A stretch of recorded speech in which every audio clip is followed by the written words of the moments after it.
അപ്പൊ മനസ്സിലായിനല്ലേ നമ്മക്ക് ഞാൻ അതിനുള്ള പുറപ്പാടാണ്. അപ്പോ നമ്മുടെ വിച്ചുമണി ഇന്ന് കോളേജിൽ നിന്ന് ട്രിപ്പ് പോവാണ്. അപ്പം നമ്മൾ അവളെ ഡ്രോപ്പ് ചെയ്യാൻ വേണ്ടി പോവാണ്. നമ്മളല്ല, ഞാനാണ് ഡ്രോപ്പ് ചെയ്യുന്നത്. അമ്മ പിന്നെ അവളുടെ ലഗേജ് എടുത്തിട്ട് വരികയാണ്. വിച്ചുമണി എല്ലാരും ഉണ്ടാവും, പുറത്തന്നെ ഉണ്ടാവും. അതിലേക്ക് ഷീവേച്ചി ഉണ്ടാവും. ഹാപ്പിയാണോ? ചെറിയൊരു നെർവസ്നെസ് ഉണ്ടല്ലോ എനിക്ക്. അത് കുറച്ച് ഫ്രണ്ട്സിന്റെ കൂടെ പോയാലേ തീരും. എനിക്കും അങ്ങനെ തന്നെയാണ്. എവിടത്തേക്ക് പോകുമ്പോ ഭയങ്കര മടി.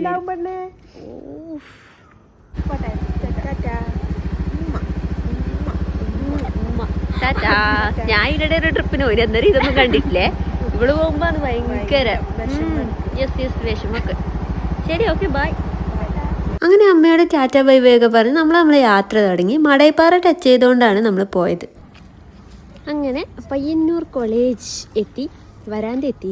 വരാന്തയിലുള്ള കുറെ മാറ്റമുണ്ട്. എന്താ മാറ്റം? പെയിന്റ് മാറ്റി. ഓ, പയ്യന്നൂർ കോളേജിന്റെ വരാന്തേന്റെ പെയിന്റ് മാറ്റി. അപ്പൊ നമുക്ക് നോക്കാം. ഞാൻ 3 കൊല്ലം ഇവിടെയാണ് പഠിച്ചത്. BSc ബോട്ടണി ഞാൻ ഇവിടെയായിരുന്നു പഠിച്ചത്. എൻ്റെ ഫ്രണ്ട്സൊക്കെ ഇത് കാണുന്നുണ്ടെങ്കിൽ, അല്ലെങ്കിൽ നമ്മുടെ കോളേജിൽ പഠിച്ച ആരെയും കാണുന്നുണ്ടെങ്കിൽ കമൻറ്റ് ചെയ്യണം കേട്ടോ. ഇവിടുന്നായിരിക്കും ക്ലാരിറ്റി. നമ്മളെ കോളേജിൽ പഠിച്ച ആരെങ്കിലും ഇത് കാണുന്നുണ്ടെങ്കിൽ കമൻറ്റ് ചെയ്യാം. നമ്മൾ പഠിച്ചിറങ്ങിയ സ്കൂളിലൂടെയോ കോളേജിലൂടെയോ ഒക്കെ ഇതുപോലെ നടക്കുമ്പോൾ ഭയങ്കര ഒരു നൊസ്റ്റാൾജിക് ഫീലാണ്. കാരണം നമ്മൾ ഫ്രണ്ട്സുമായിട്ട് അടിച്ചു പൊളിച്ച് നടന്ന സ്ഥലങ്ങളായിരിക്കുമല്ലോ ഇതൊക്കെ. മുന്നിൽ കാണുന്ന ഞാവൽപ്പഴത്തുനിന്ന് എത്ര ഞാവലാന്നറിയാം ഞാൻ എറിഞ്ഞിടാറുള്ളത്. എനിക്കതൊരു ക്രേസും. മാങ്ങ ഞാവൽപ്പഴമെല്ലാം വളർന്നു എറിഞ്ഞിടില്ല. ഈ കളർ അടിച്ചു അല്ലേ? പണ്ട് ബ്ലൂ ആൻഡ് വൈറ്റ് അല്ലേ? ഇതൊരു ഇരുട്ടായിപ്പോയി അല്ലേ? നടക്കണം ഞാനും.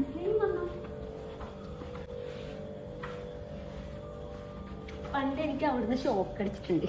എനിക്കല്ല എനിക്ക് തോന്നുന്നു ഐശുവിനാന്ന് തോന്നുന്നു. അതേ പിന്നെ എനിക്ക് ഭയങ്കര പേടിയായി വെറുതെ.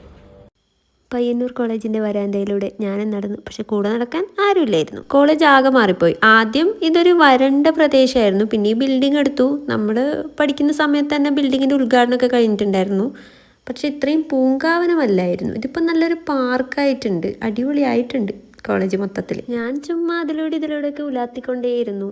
പഴയ മെമ്മറീസൊക്കെ അയവിറക്കിക്കൊണ്ട്. ഹോൾ ടിക്കറ്റ് വാങ്ങിക്കാനോ അല്ലെങ്കിൽ പ്രിൻസിപ്പളിനെ നേരിട്ട് കാണാനും വേണ്ടി മാത്രമേ നമ്മൾ ഈ ഓഫീസ് പരിസരത്തൊക്കെ വരാറുള്ളൂ. ഇല്ലെങ്കിൽ നമ്മൾ ഫുൾ ടൈം വല്ല ഗാർഡനിലോ അല്ലെങ്കിൽ നേരത്തെ കാണിച്ച വരാന്തയിലൊക്കെ ആയിരുന്നു. അപ്പോൾ അവളെ ഫ്രണ്ട്സിൻ്റെ അടുത്താക്കിയിട്ട് വന്നു. ചെറിയൊരു വിഷമമുണ്ട്. അവളെ കുറച്ച് ദിവസം കാണാണ്ടിരിക്കണ്ടേന്ന് വിചാരിച്ചിട്ട്. ഒരു 3-4 ദിവസം കാണാണ്ടിരിക്കണമല്ലോ എന്ന് വിചാരിക്കുമ്പോൾ ചെറിയൊരു വിഷമം. ടീച്ചേഴ്സൊന്നും വന്നിട്ടുണ്ടായിരുന്നില്ല. 6 മണിക്കാണ് ട്രിപ്പ് പുറപ്പെടുന്നതെന്നാണ് പറഞ്ഞത്. ഞാനിപ്പോൾ തന്നെ ഇറങ്ങാം. ഇപ്പോൾ 5:45 ആവാറായി. എന്താ വെച്ചാൽ ഞാൻ വരുമ്പോൾ തന്നെ പ്രകടനങ്ങളുണ്ടായിരുന്നു. നമ്മുടെ ഓരോരോ എലക്ഷൻ കഴിഞ്ഞതിൻ്റെ ഒരു പാർട്ടി ജയിച്ചതിൻ്റെ സംഭവങ്ങളൊക്കെ ഉണ്ട്.